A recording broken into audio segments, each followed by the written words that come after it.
누구든지 지옥에 가고 싶은 사람은 하나도 없을 거예요. 아니, 그보다 먼저 누구든지 가난하게 또는 핍박받으며 또는 고난스럽게 또는 아프게 또는 어떤 환경에 지배를 받으면서 살고자 하는 사람은 이 세상에 아무도 없을 거예요. 그런데 사람은 옥죄는 게 있습니다. 그게 뭐냐면 세상의 임금입니다. 이 세상의 임금이 사람들 눈에 보인다면 얼마나 좋을까요? 네? 세상의 임금은 사람들 눈에 보이지 않습니다. 아주 작은 미세한 먼지도 현미경으로 보면 보이는데 세상의 임금은 현미경으로 보아도 보이지를 않습니다. 그러나 세상의 임금을 사람이 느낌으로 알 수는 있습니다. 느낌. 눈에 보여지지 않냐고 손에 만져지지 않는데 느낌으로 알 수 있어요.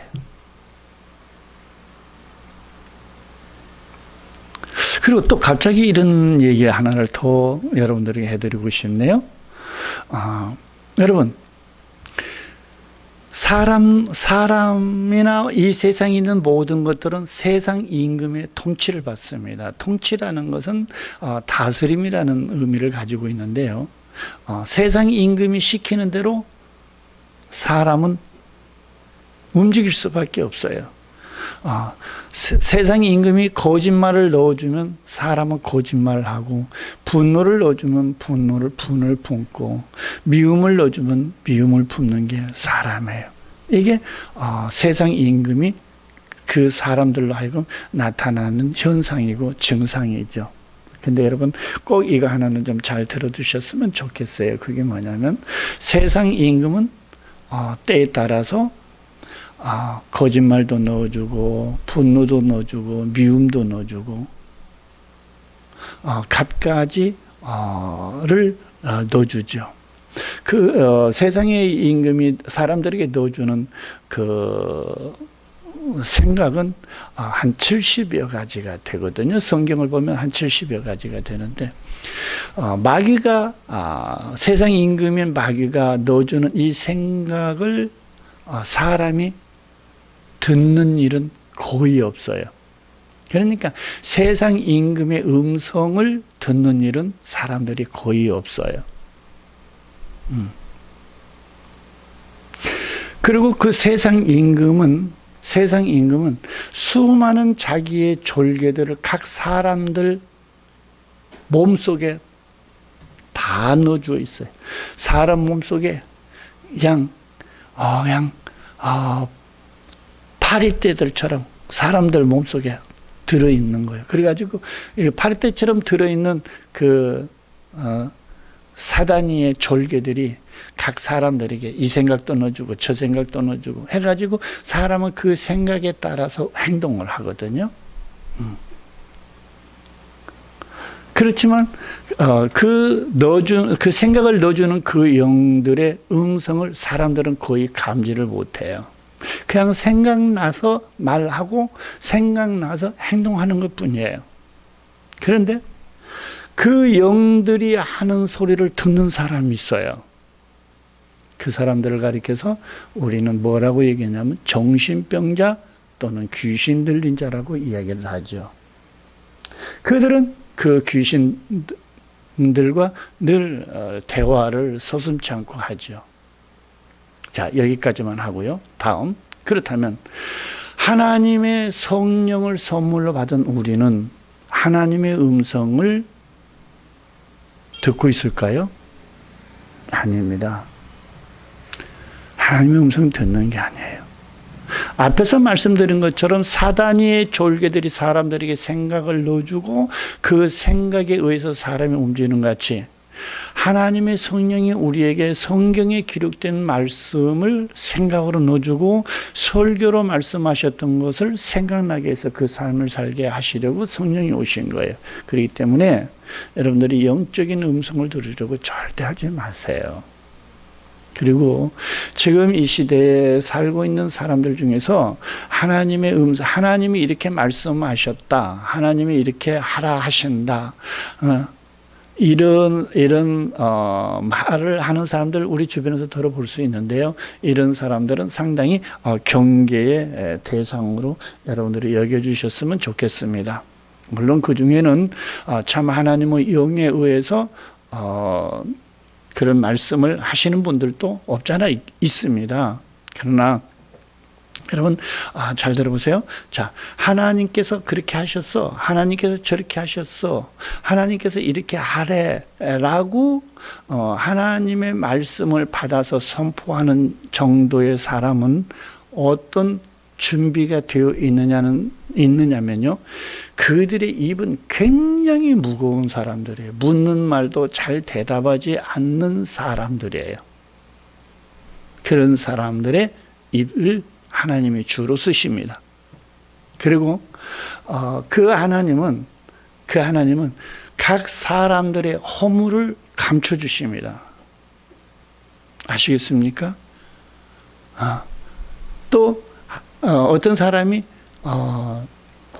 그 잘못한 것을 책망하신다, 꾸짖는다, 하나님이 기뻐하신다, 기뻐하지 않는다, 이런 말 하지 않습니다. 하나님의 성령은 여러분 꼭 기억해 주시고요.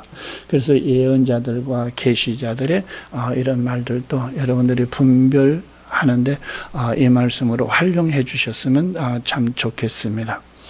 우리 하나님께서는 우리들의 모든 허물을 다 덮어주십니다. 왜? 흉악한 죄인들, 그 죄인들의 죄를 드러내기로 하면 얼마나 많겠습니까? 그리고 하나님이 각 사람들의 행동 하나하나를 통제하신다. 아이, 여러분, 짐승입니까? 가축입니까? 하나님이 통제하시기. 자, 지난 시간에 갈라디아서 3장 13절로 14절 말씀을 받으려다가 시간이 돼가지고 마무리하고 말았는데요. 자, 예수 그리스도의 세계 24번째 여러분 말씀을 선포하겠습니다. 몇 번째요? 24번째 하나님이 주시는 말씀, 갈라디아서 3장 13절로 14절 우리 같이 받도록 하겠습니다.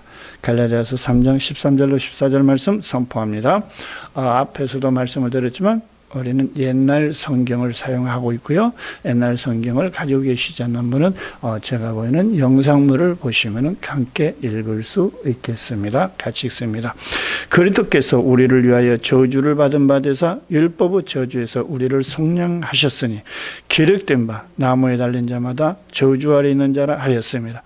이는 그리스도 예수 안에서 아브라함의 복이 이방인에게 미치게 하고 또 우리로 하여금 믿음으로 말미암아 성령의 약속을 받게 하려 함이니라. 아멘. 여러분 13절에서 우리를 위하여 그리스도께서 저주를 받았다 그랬어요. 우리들이 이걸 너무 잘 알아요. 그리스도께서 우리를 위하여 저주를 받았다는 건 너무 잘 아는데 그분의 나 대신에 저주를 받느라고 십자가에서 죽고 무덤에서 사흘 동안 계셨다는 거 너무 잘 아는데 이 말씀이 내게서 느낌이 없어요. 이 말씀을 너무 잘 아는데 이 말씀에 대해서 내게서 느낌이 없어요. 그러면 아는 것은 이론에 불과하다. 이론에 불과하다라고 생각하는 게 좋겠습니다. 여러분, 이론으로 이 사실을 알기 때문에 이 말씀이 내게 없는 거예요. 그래서 내게서 느낌이 없는 거예요. 여러분, 하나님의 말씀은 살아있다고 그랬어요. 살아있는 이 말씀이 내게 있다면, 살아있는 이 말씀이 내 안에 담겨 있다면, 아니 하나님의 살아있는 이 말씀이 나와 함께, 여러분들의 말처럼 나와 함께 그 하나님이 동행하고 있다면 느낌이 있죠. 동행하니까 느낌이 있죠. 내 마음에 담겨져 있으니까 느낌이 있죠. 근데 느낌이 없어요. 그리스도께서 나의 죄를 속량하시기 위해서 그가 저주를 받아 십자가에서 죽었대. 알아. 근데 내게서 아무 느낌이 없어. 여러분 어떻게 생각하시겠습니까? 느낌이 없는 이 말씀이 내게서 어떤 영향력을 나타낼 수 있겠습니까?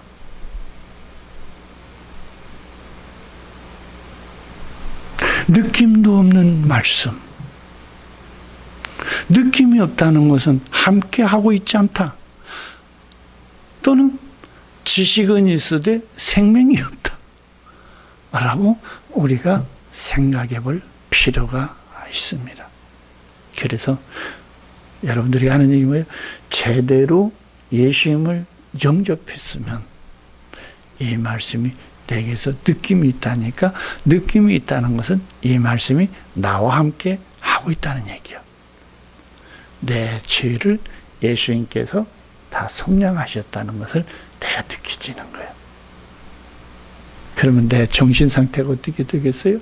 늘 감동적이고 늘 감사하죠. 하나님께 주신 말씀 읽어드리겠습니다. 이 세상은 죄의 왕국입니다. 하루의 일과가 죄로 시작해서 죄로 마무리하는 것이 바로 이 세상입니다. 그 이유는 이 세상은 마치 탄광과 같아서 누구든지 탄광에 들어간 사람은 그 탄이 몸에 묻고 옷에 묻고 온몸이 탄에 묻어 새카맣게 되는 것처럼 이 세상은 죄악된 세상이기 때문에 죄로 시작해서 죄로 종료되는 것이 이 세상입니다. 그래서 사람은 생각하는 것이 죄이고 행동하는 것이 죄입니다. 누가 죄를 덜 짓고 많이 짓느냐 하는 것은 이 세상의 판단이지만 하나님의 심판에서는 큰 죄, 작은 죄가 없습니다. 지은 죄의 형벌은 행한 대로인 것입니다. 눈으로 죄를 지었으면 눈이, 생식기로 죄를 지었으면 생식기로, 혀로 지었으면 혀로, 손으로 지었으면 손으로 그 행한 대로 다람쥐 쳇바퀴 돌듯 반복하여 그 죄의 대가를 받는 것이 바로 지옥 형벌입니다. 역겹고 고통스럽고 지겹고 정신없는 것이 지옥입니다. 우리의 더럽고 악한 죄를 예수님께서 다 담당하셨습니다. 그래서 믿기만 하라는데 이런 일들이 좀처럼 믿어지지 않는다는 것이 이유입니다. 믿어지지 않는 것은 아직 하나님의 성령의 임재를 받지 못해서라고 보아야 할 것입니다. 성령 받으시기 바랍니다. 성령이 오시면 이런 저주의 속량에서 자유함을 받을 수가 있고 그 자유함 때문에 감사가 몸으로 흘러나옵니다. 좀 오래된 이야기인데요. 충청도의 어느 대도시의 집사님의 요청으로 가정신방을 갔는데요.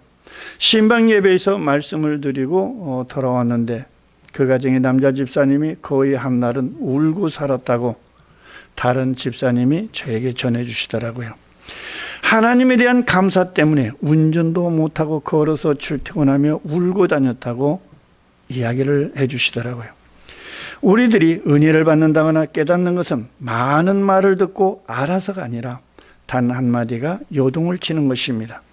우리 인간들 사이에서도 한마디의 말이 감정을 돋구거나 감동을 주는 것 같이 별다른 말도 안 했는데 그 많은 사람들 가운데 남자 집사님 한 분이 은혜를 받은 것입니다.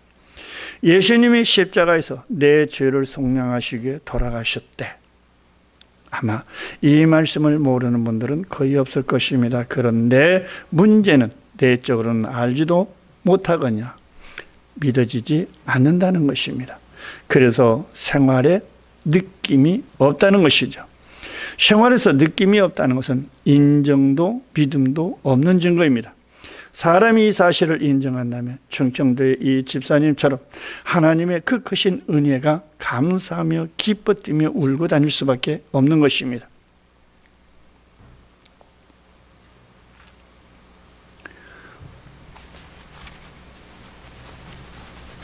육의 사람이 신령한 몸을 입은 것은 여러분들이 생각하는 것처럼 그런 것이 아닙니다. 그래서 복복하여 잔소리처럼 말씀을 선포하고 있는 것입니다. 저 이영호 목사, 제 삶을 여러분에게 전해드리는 이유는 여러분들도 그럴 것입니다. 라는 관점에서 말씀을 드리는 것입니다. 여러분, 다시 한번 생각해 보세요. 하나님이 나와 같은 몸을 입고 이 세상에 오셔서 지옥 갈 나를 속량하셨다. 라는데 무슨 감정이나 감동이 나타나고 있습니까? 안 나타나는 것이 문제인데 얼마나 큰 문제일까요? 저주 아주 심각한 문제입니다. 나를 천국 보내고, 나라는 존재를 천국 보내고 자신이 지옥 벼랑으로 떨어진 예수님에 대해 감동이 없다라는 것은, 이것은 보통 심각한 일이 아닙니다. 13절에서 뭐라고 말씀하셨습니까? 그리스도께서 우리를 위하여 저주를 받은 바 되사 율법의 저주에서 우리를 속량하셨으니 라고 기록하고 있습니다. 그런데 내게서 아무런 감동도 감정도 없습니다. 그러므로 주님께서는 십자가에서 죽으심으로 우리의 죄를 대속하실 뿐 아니라 우리의 모든 저주까지도 속량하셨습니다. 이것을 인정하는데도 여전히 내 속에서는 정욕이 불타고 탐욕이 불타는 것은 무슨 이유일까? 죄에게 길들여져 있기 때문에 그렇습니다. 그래서 길들여진 이 죄의 습관을 바꾸기 위해서는 죄에 대하여 부인하고 속량받은 것에 대하여 시인하는 선포가 있어야 합니다. 여러분, 이런 일이 있었는데요. 이 말씀 선포하면서 여러분들에게 이 시간 마치도록 하겠습니다. 상당히 수백 년 전의 이야기인데요. 수백 년 전의 이야기입니다. 수백 년이라고 그랬습니다. 수백 년 전에 어느 분이 정말 못된 사람으로, 못된 청년으로 살았는데 이 청년이 예수님을 알게 됐습니다. 그래가지고 이 사람이 예수님을 알고 정말 예수님처럼 그렇게 살고 싶어서 몸부림을 쳤고 예수님처럼 그렇게 또 하기 위해서 자기의 머리 스타일도 예수님처럼 그렇게 기르고 자기 몸도 마음도 예수님처럼 그렇게 가꾸는데 한 가지 이기지 못하는 죄가 있었습니다. 그 죄가 무엇인 줄 아십니까? 바로 정욕이었습니다. 이 청년은 정욕을 다스릴 줄을 몰랐습니다. 그래가지고 모든 것들을 이 죄를, 정욕의 죄를 이기기 위해서 자기의 생식기를 자기가 가위로 잘라버렸죠. 정욕을 이기지 못해서 자기의 생식기를 가위로 자르고 그랬는데 나중에 여기서 염증이 생기고 문제가 생기니까 병원에 가가지고 병원에서 꼬맸다고 그래요. 꼬매고 그리고 치료가 잘 됐는데도 불구하고 가위로 잘랐음에도 불구하고 불타는 정욕을 이기지 못해서 결국은 청산가리라는 극약을 먹고 자살을 했다고 합니다. 여러분, 이것이 바로 죄와 자기와의 싸움입니다. 그렇게 예수님을 닮고 예수님처럼 살면서 예수님께 영광을 돌리기 위해서 이 청년은 그렇게 몸부림을 치면서 했음에도 불구하고 자기 속에서 올라오는 그 정욕을 이기지 못해서 결국은 자기 생식기를 잘라내고 그래도 정욕을 이기지 못해서 한 사건이 있었습니다. 여러분, 이 청년의 이 정신이 비록 음독으로 자기의 생애를 마쳤지만은 이 청년의 그 예수님을 닮아가고자 하는 그 마음 얼마나 기특합니까? 여러분, 우리는 이런 사람의 신앙을 가지고 있습니까? 여러분들도 이런 사람의 신앙을 가지고 있느냐고 묻고 싶은 것입니다. 여러분, 지금의 때는 굉장한 때입니다. 그리고 지금이 2021년 10월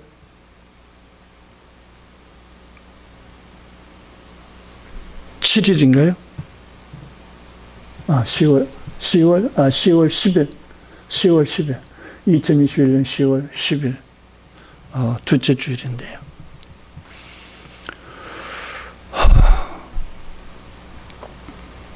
여러분들, 정말 교회 생활 이렇게 하는 게 아닙니다. 마지막 때입니다. 지금 죽는 자들은 굉장히 복 있는 자들이고요. 이제 남은 시간 하루하루가 저나 여러분이나 정말로 초계 같은 시간들이 될 것입니다.